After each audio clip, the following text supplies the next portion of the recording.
Welcome back. You're listening to Houston Real Estate Radio. I'm your host, Shanna Register, and every week we bring you lots of great information for real estate. But today we're taking a little bit of break from that. We are talking about we're talking about some interesting stuff today. I had this idea to do a show on social media and talk about the impact that it's having. If you're familiar with the show, if you follow the show, every September we've been doing suicide during Suicide Prevention Month. We've been talking about that kind of stuff. And so this sort of ties into this. This is about social media, though, and how it's impacting our children and our future. And we've got a psychologist coming on later in the show to talk, but First segment, we talked with Tim Urban, who has a blog called Wait But Why, and he has lots of interesting articles on there.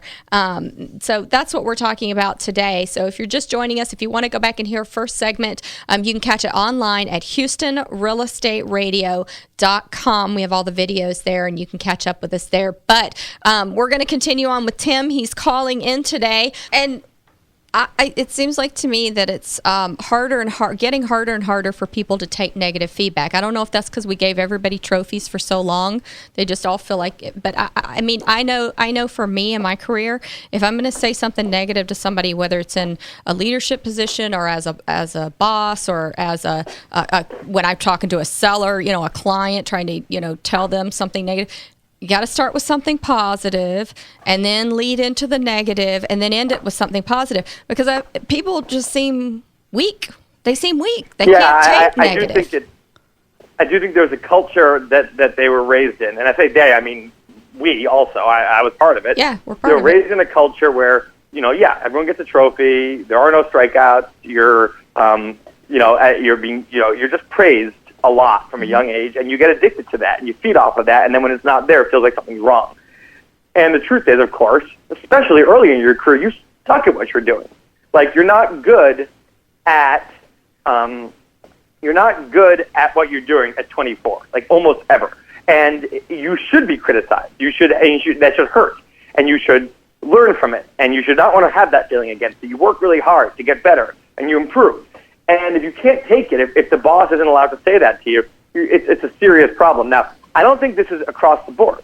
I even said Generation Y yuppies, because it's a certain kind of Gen Y person. And again, I'm guilty of this, and a lot of people I know are in this group. But before I started Wait But Why, I had a tutoring ed tech company that I was running for about 9 years. Hired a lot of full-time people, most of them in their 20s. And what I learned is there are lots of Gen Y people that aren't like this, that are realistic, that have a really strong work ethic, that don't expect, they don't come in, they're not entitled, and they come in with the expectation that I am in a very early part of my career, and I'm going to have to work really hard and do some unpleasant kind of work for a while before I start to get good enough at this that I can love my job and have a really great work life. Yeah. And for me, I started just exclusively trying to find those people when I hire. I think that I think sometimes things happen to people that give them that reality. So, like, for example, I know for my husband and I, he was in the military. And so, he got hit with, September 11th, and we all got hit by September 11th, and he had to go off to war. And I think that very much changed my mindset. Because I think that had a big impact on it. And I think other things, other worldly events and other local events, deaths in the family. And, I think that there are a lot of things that ground you as you get older. And I think sometimes, the people that your article talked about who aren't happy, maybe they haven't reached that point where they understand this reality and have been grounded. You know what I mean? Yeah, and the world hasn't humbled them yet. Yes, yes, exactly. I think the most dangerous people to hire are right out of college, because they are in a bubble a lot of the time. Not everyone, but they often see the world, A, as very black and white, and B, as a world where that's a lot easier than it really is. Right. And when someone just kind of gets their butt kicked by the world for 5 years, that's a better person to hire. That's right. That person gets it, Yeah. And like you said, of course, being in the military, you don't come out of that as a gypsy. It just doesn't. You can't. It doesn't make any sense. Yeah. You know too much. Yeah. And I think the military is a great example. There's also just someone who's failed a few times, or someone who had that first job where they didn't get praised enough, and they had to learn the hard skill of doing well without praise, doing something good, not getting praised, still feeling good about what you did, not needing the praise to validate it, getting criticized, not having that crush your self-esteem, still feeling good about yourself, but of course knowing that you need to learn. So I think that if someone has been raised in a way that where they come out of college as a super gypsy,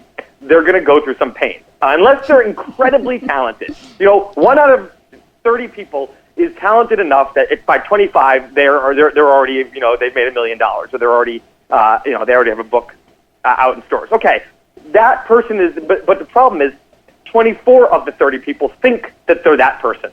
And only one of them is actually going to be that person. The other ones are all going to go through some serious, humbling pain, and then they're going to come out on the other side ready to really get going on their real career. And so, So let's talk about Facebook. I want to tie this into an expert that we're bringing in later in the show. So let's talk about Facebook. Facebook has come out with these new icons. You don't just have the option of liking it anymore. And here's the thing about like. So somebody posts something about a child being missing. Well, you're going to like it, not because you like they're missing, but you like it because it gets more play on social media, more is support. And you're supporting people the family, see it. Yeah. So, it was kind of stupid that we only had the like button. But now it's gotten more complicated because now we have all these little emoticons we can use in addition to like.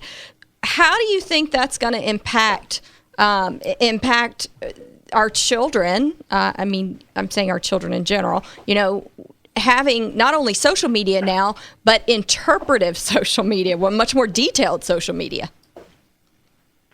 It has a good side and a bad side, just like the concept in general of social media, where on one hand, you can interact, you can have human interaction about anything. You have a thought sitting alone in a room on a Tuesday, and you can immediately test that thought on the world. You can put it out there and have people agree with you or disagree, and that's cool. Like, we're much more connected to our fellow species and to our friends and family than we were before. And especially now with more buttons like that, like, you can actually, without having to have some comment, you can quickly get like very serious reactions. If you're testing something as a writer, you can get feedback. So there's a lot of things that are really good. It also can be, of course, bad in that, when everyone's doing that, eventually the reactions die down, and you can feel like lonely within that pretty easily. But secondly, you also can, I think, come to rely on that stuff for you become addicted to the dopamine hit that you get when you do a popular little social media post. I mean, as a blogger, of course, I know this more than anyone. Like, my whole life is working really hard on something, putting it out, and then feeling the instant gratification of comments and likes and shares. Right. And that can make me feel amazing about it, or really, really disappointed. And you can start to rely on this, which is a bigger form, which is just it's all under the umbrella of caring a whole lot what other people think of you. Yeah, and it's a little scary because, so for example, you could post the most amazing thing in the world, but if it's on a day of a major event that's happening around the world, or even if it's a localized event that's so big none of your people are on social media that day, you know what I mean? You can get a false sense. I mean, it's not that they don't like you it, also they can just mess up. I was like slow on the news on the day of the horrifying Sandy Hook, Connecticut shooting, and I posted some inane like cartoon video on Facebook without even knowing what happened yet. I just went on and posted it, and it was mortifying. People were like, "It's not really the day for that. Not really the day." Like, and I was like, "What's going on?" And then I realized what happened. So you got to be careful. But one of the things that we're going to be talking about next segment is how to teach your kids to be careful on social media, and what, for my children, the way that I feel about it is it's a billboard. Put on the billboard what you want anyone to see, and you don't care what they say about it. You don't care if they comment on it. You're doing it for you. It's your billboard for you to go back and look at, your kind of your memories, like, if you will, just you're trailing whatever you want to put out to the world. And it doesn't matter if anybody likes it. Doesn't matter if anybody comments on it. And if people do like it or comment, that's icing on the cake. Right. That's like an extra that's like not needed because it's not the purpose of it, but right. Cool, why not? That's a very healthy attitude, and maybe that's where we need to be going, because right now, that's not how people think of it. Whether you like it or not, it is, the part of us that in the tribe, with the way we evolved in a tribe, we cared so much what other people thought, because if we didn't, we would be ostracized from the tribe. We would never have a mate. We would be kicked out of the tribe and starved. Everything revolved around being popular in the tribe. You wanted to be one of the cool kids in the tribe. It was everything to you. And getting rejected, romantically was a disaster for you, because then everyone found out. And being talked about behind your back was a disaster, because, oh no, I'm not going to be, my status is going down. My kids aren't going to eat now. Mm-hmm. And so we evolved in that world, and that's still what our brain thinks the world is. It doesn't evolve quickly enough to have adjusted to the modern world. So we are horrified of being talked badly about. We hate rejection. We hate public failure. We hate being embarrassed. And we love getting likes, and we love praise, and we love this. These are all very obvious biological reasons. And that's fine. And now we're in a different world where this isn't rational anymore to feel this way, but we do. And social media is just all of those feelings on steroids, because it's allowing us to now get reactions from the people around us and to get judged by the larger tribe of the world we live in anytime we want. And it can be pretty dangerous, and I think it's very healthy to think of it as your billboard, because otherwise, you're just constantly on trial. You're on stage all the time being judged in a very, it's not, whether it goes well or not, it's not great. Not healthy. Yeah, not healthy. I get tired sometimes of it. I just want to turn it off and move away from it. It just gets tiring. Okay, let's real quick, tell me about some of your other articles and how people can find you, because I know a lot of people are going to find this very interesting and want to go and read some of your work.